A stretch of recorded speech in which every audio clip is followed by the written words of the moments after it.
OMG mga kabayan, mayroon na pong ebidensya kung sino ba talaga ang pumasok doon sa Senado mga kabayan at doon mismo dumaan sa GSIS.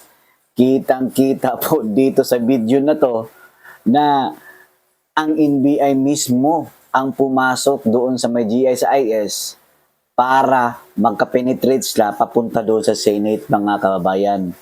Magandang araw po sa ating lahat. At patuloy po tayong magdasal. Welcome po ulit sa ating vlog, Sir Co-op. At eto mga kababayan pakinggan natin ang statement ng ating Presidenting Bongbong Marcos. Kung saan nakaputukan na siya mukhang bagong gising pa lang. At tingnan natin dito mga kababayan sa sinasabi niya na talagang ubod ng sinungaling. No? Kung ano yung sinabi ng kanyang mga bataan, siya naman yung pinaniniwalaan. Pero hindi po nagsisinungaling ang mga ebidensya. Panoorin po natin ang kanyang mensahe na wala namang kakwenta-kwenta. O ito po yung video. Magandang gabi po mga minamahal kong kababayan. Ako'y nais magbigay ng isang statement tungkol sa mga pangyayari sa Senado ngayong gabing ito. Mga 2 oras kalahati ko na minomonitor ang sitwasyon. At nung una kong nabalitaan na nagputukan, ay ang una kong tinawagan ay si Sec. John Vic Remulla ng DILG. At tinanong ko, magpa-report ka sa mga pulis na nandun na kung may nangyari, kung meron silang ginawa.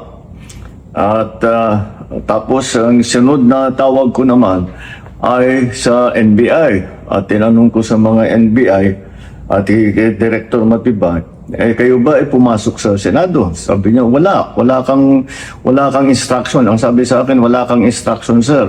Kaya ba't namin gagawin yun? Kaya masasabi ko sa ating mga kababayan, yung nakikita po ninyo na naka-uniforme sa loob, sa mga sa news, ang mga naka-uniforme doon, 2 klase. Yung PNP, police, na naka-duty sa Senado. Nandoon sila para bantayan ng Senado, para mag-crowd control, para mag-secure ang Senado. Yung isa pang may hawak na naka-uniforme ay yung Marines, may Marine Detachment na nandun talaga sa Senado, tiga doon sila. Ang pagtrabaho din nila is secure ang Senado at magbigay ng yung nakikita ninyong honor guard. Yan lang ang sundalo o pulis na nasa loob, tiga doon ang nandun.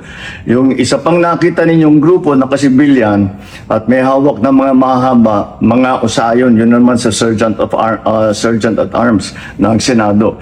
So lahat ng nakikita ninyong naka-uniforme o naka-armado ay nandun, ay tiga doon. Nandun sila talaga, doon sila nagjo-duty. At isa pa ay nais kong maibida sa inyong lahat, wala pong instruction kahit na kanino na hulihin si Senator Bato. At ang nangyari, ang NBI, ay sinabihan ko nung lumabas yung resolution ng Supreme Court, mga 4:00 yung kaninang hapon, ay sinabi ko, umalis na kayo dyan. Nag-comply naman sila. Kaya nung kausap ko si Director Matibag, sabi niya walang NBI doon, nandito lahat kami sa opisina. At ayun po, ay dahil kong mapaalam na sa lahat ng ating mga kababayan, itong pangyayari na ito, ay tayo maging kalma lang po. Nakausap ko na si Senate President Alan Cayetano. At nag-agree kami. We agree that the thing to do now is to tell our people all to calm down. And we will get to the bottom of this. Alamin natin kung sino ang gumawa nitong gulo na ito. Ito ba ay talagang nagka-inkwentro lang? O ito ba ay may kasama sa mga distab? O nagsusimula ng gulo? Kailangan po natin malaman yan. Kaya mag-iimbestiga sabay ang Senado at saka ang PNP tungkol dito. Masasabi ko lang at para hindi po mag-alala ang taong bayan, hindi po gobyerno ang gumawa nito.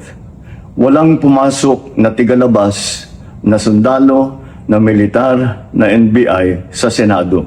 Hindi po natin alam kung sino yon na sumubok na pumasok at saka dahil doon ay nagkaputukan. Aalamin po natin. At kinukuha po natin, kinukulikta natin ngayon lahat ng ebidensya na nandiyan. Maraming salamat po. Kalma lang po. Ang sabi ni BBM, wala daw instruksyon na hulihin si Senator Bato de la Rosa at pursahan nilang pasukin diyan sa loob ng Senado. O pero ano ito ngayon? Panoorin mo, nasuplak ka ng iyong mismong ate, iyong kapatid. O ito po. NBI agents, inutusan daw sila personally and directly ni BBM. Arrest Bato at all costs, kahit sino pa ang mamatay, kahit sino pa ang madali, basta pasukuin si Bato.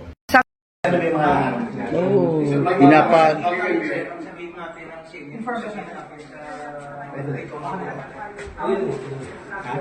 sige, sige, natin lang. Kaya nga.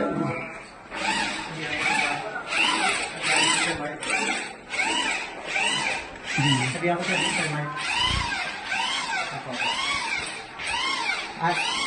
Sir, ito Sir Mike, Sir Munching. Sir Munch? Si Mike. Ay.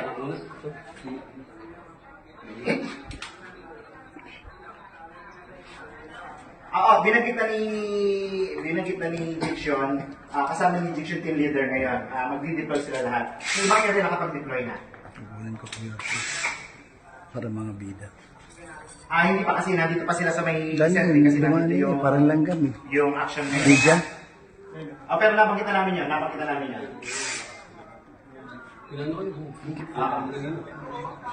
Kaya nga. Kasama namin yung NBA. Sige.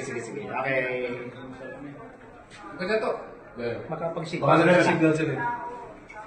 Makapagsipa kung matamaan ka?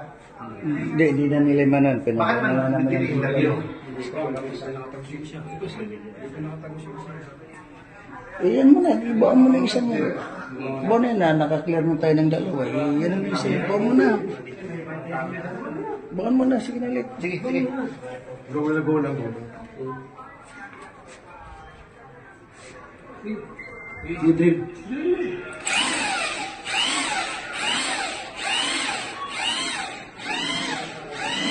Nuts.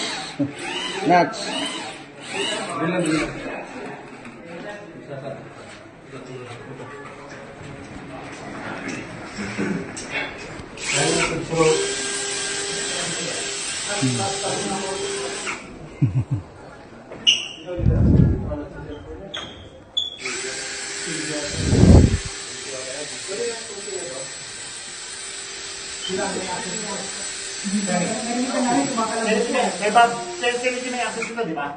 Ha? Sila ang may access dito. Sila lang po.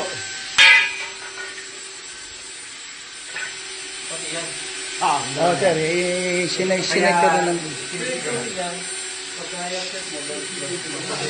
Sila sir, mayroon control. Marami nag-interview, nakala dito tayo papasok. Kasi baka ang inis ko, baka dito nag-interview mga media. Baka kung lugar na to. Kasi maliwanag eh. Ito na to. Sir, temporary board, ilalak namin. Baka anything Ano is nga rin safe. ito kanina?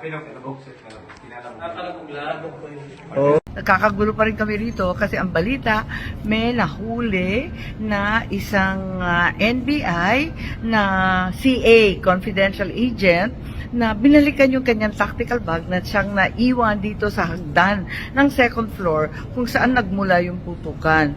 Ngayon, yung tao na nahuli, pinangalanan yung NBI boss niya, si Attorney Bomediano ng NBI Transnational Crime. Kung sino man siya daw yung nag-order sa kanila na lusubin yung Senado at takipin si Senator Bato. Ano man ang mangyari, sino man ang masaktan. Kaya eto nga, Attorney Bomediano, kung sino ka man, sana ipaliwanag mo kung paano ito nangyari na sinugod, linusob ang Senado at nagkaputukan sa amin dito sa mga senador ng ating republika. Hindi ito dapat nangyayari sa Pilipinas, higit sa lahat sa institusyon ng Senado.